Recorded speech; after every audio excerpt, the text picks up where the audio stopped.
Good evening, everyone. My name is Leon Agee, and today we are having a presentation regarding what is my dream job and why did I choose Full Sail University?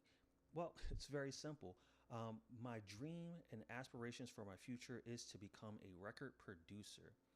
It's always been a highlight to me in my life to be not only a producer who just does things, but I've always had a love for music that could never be matched.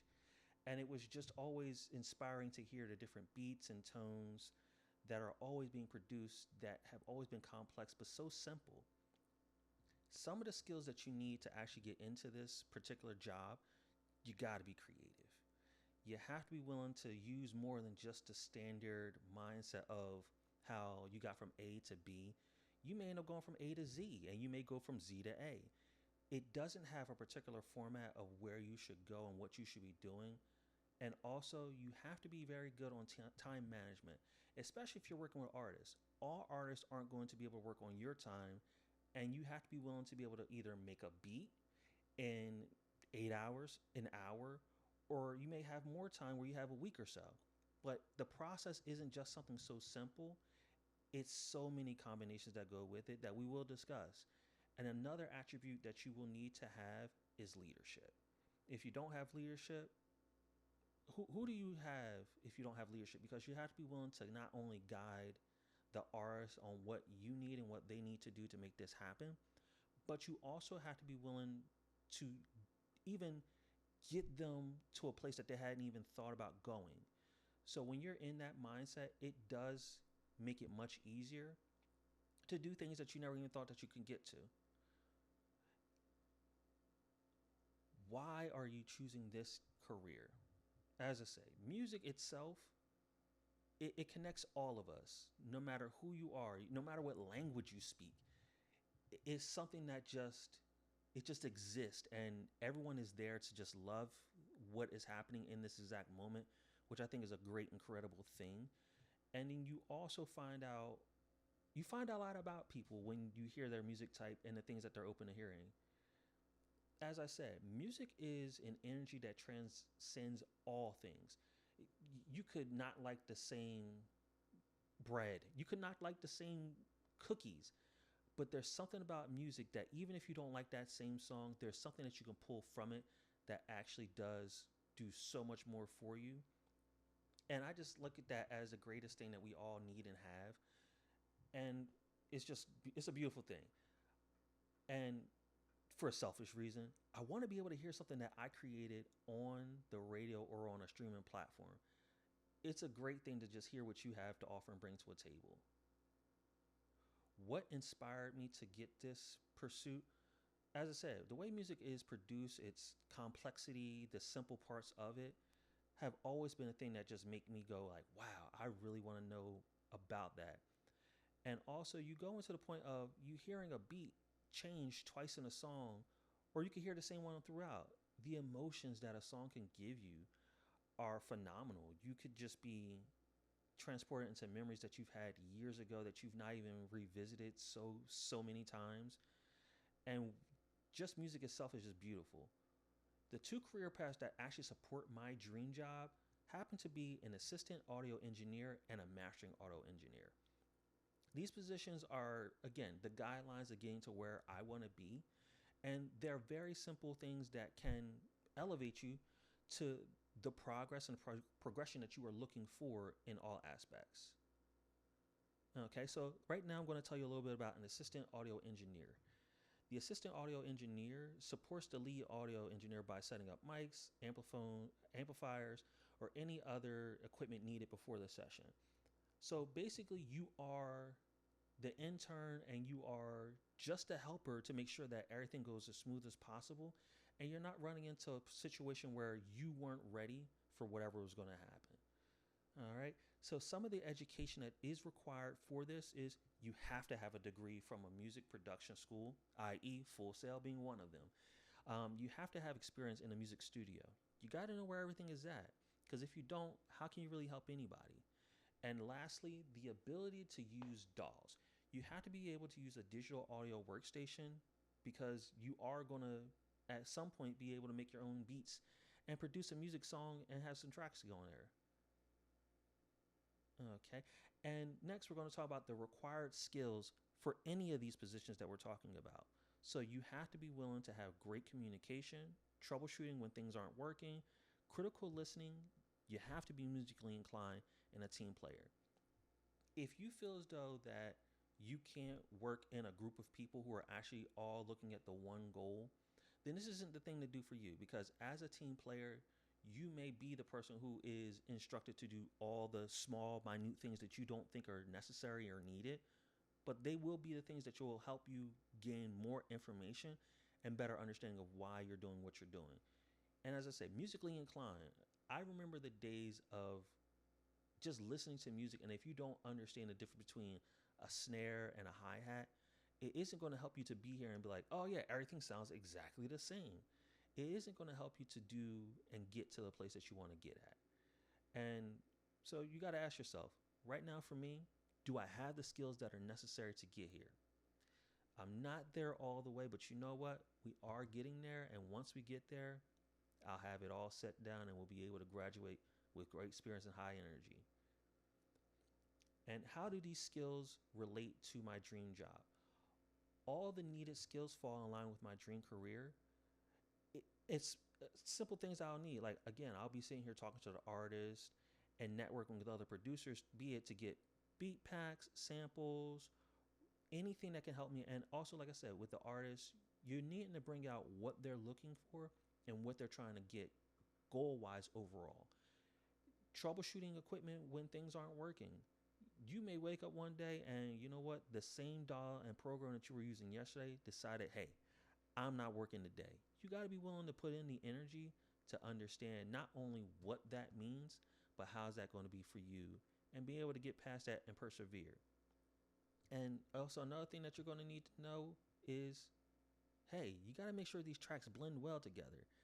If you throw, drums that are very impactful, very high, moving very high at a different BPM, and then you have a guitar going super slow, they aren't going to go very well with each other. You're going to end up having more problems than not.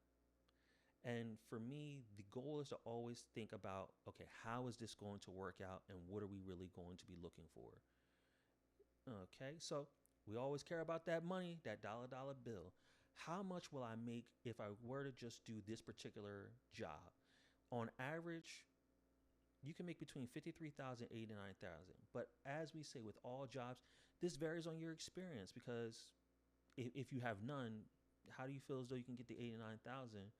And if you don't do have the proper experience, what makes you feel as though you're not worth the high end price of $89,000? And, again, like I said, it's how well you know and network around people, because if you're not networking, then no one knows what you can do and what you are doing. Okay. And we're going to talk and discuss the next one. We happen to see the mastering engineer. The mastering engineer puts the final touches on a recorded song.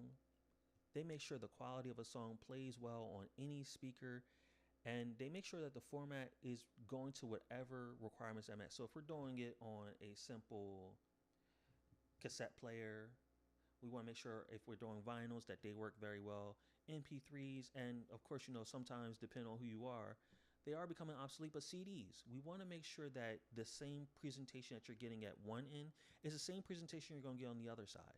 You don't want to ever go and go, wow, this song doesn't sound as good as it did before. And that's the best way to look at it and the best way to go about things. So some of the education and training that's needed, you got to have a school, again, that specializes in audio. You need to be willing to know what goes into this and how you need to work about things. You also got to be willing to do internships, any certificates that are being granted to you, and workshops. I believe that going to different workshops and different certificates that you actually test for are a benefit to you, because it doesn't keep you boxed in where you're just like, okay, I've gotten my degree and I've done these things, but you get a certificate and you go to a workshop. It keeps your skills polished. It keeps on sharpening. As they say, iron sharpens iron, and you want to make sure that you are prepared for whatever opportunity comes your way. And That's the best thing to do is keep on going to workshops and getting certificates. Some of the required skills that are needed, you got to be able to be networking. You got to be able to create an online presence. And when we say that you got to create an online presence, like people have to know that you actually exist, and you have to be willing to put out that tape or any information that you have to show that you are the right person for the job. And also, when you're doing that online presence, that's your portfolio. That lets people know that you are capable of handling a job that's going to come your way, no matter how it goes. Also, the last skill that you will need to have is that critical listening. The critical listening has to be there because you have to hear the different tweaks that you may need to do, be it a vocal needs to be raised up or a drum needs to be brought down a little bit. You have to know what octave you need to be at just to adhere and get to these proper things. And as we go, what does it take to get this? And is it related to my dream job? Absolutely. It is related to it. Everything that you're going to do is a process. So if you understand how a song is made, you should also be able to know the idea of how long and what it's going to sound like for you to actually master that particular song that you have right there in front of you. And again, we always want to know what we're hearing and how well does it need to be. So we are making sure that not only is it good to a consumer, but it's also going to be good to whoever has to hear it back, be it the artist themselves. They want to hear it before it actually goes out and they get it pressed. Or maybe your assistant engineer wants to hear it too, just to make sure that everything is level, because you aren't always going to hear everything the best because you're the best ear. You need to have more than one people hear this person hear the same thing that you're actually talking about. And we always got to worry about this. The money. What is the money in this career itself? Well, in this field, you can actually average $74,100, but also, you can go as low as $36,000 per year. Again, all the things that we talk about depend on your experience and where do you see yourself on doing this. And it's a great thing to know that the more experience you can get paid more.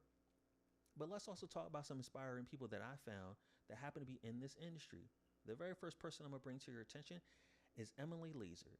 She happens to be the very first woman mastering engineer to win a Grammy in Best Engineered Album category, non-classical. Come on, who wouldn't be inspired by hearing something like that? Like, wow, that is great to hear someone has actually done something like that. Listen to the way that her parents coached her and made sure that she showed up and did what she wanted to do, and they were there supporting her. I remember days like that myself when my parents supported all my dreams and aspirations, so I knew how it felt to just know that people were behind me. So let's talk about some of the people that she's actually done work for. She has done work for the Foo Fighters, Sia on her album Chandelier, um, Recreational Love by the Bird and Bee. And again, these people the first two people I mentioned are great, phenomenal artists that you hear about on a daily basis. And again, the music never fails to hear great things. And I've listened to Chandelier and be like, wow, like it sounds very well done. And that's the best thing you want to go about it. Now, I got another person who did a very, very motivational, inspiring thing for me, and that's going to be Randy Morel. He worked with some of the top pop artists of today. His accolades show the determination he had. Never giving up was his answer. It just lets me know that the can-do attitude does exist, and you know what? You have to be willing to just keep on trying and trying and trying. There isn't a deadline or a timeline that you should just be like, oh, I'm done doing this. It's so much more that goes into it. And again, right now, I'm looking at him. That's probably going to be my hero one of these times. Some of the things that he's worked on are Sour by Olivia Rodrigo, Fine Line by Harry Styles, and Love Goes by Sam Smith. Now, we all hear these songs, and again, to know about all the things that have happened and all the things we listen to is great hearing that artists today still need these things, and it isn't a dead out job that does exist, and we can make money and we can exist. I appreciate you all listening to my presentation. You enjoy the rest of your day. Signing out.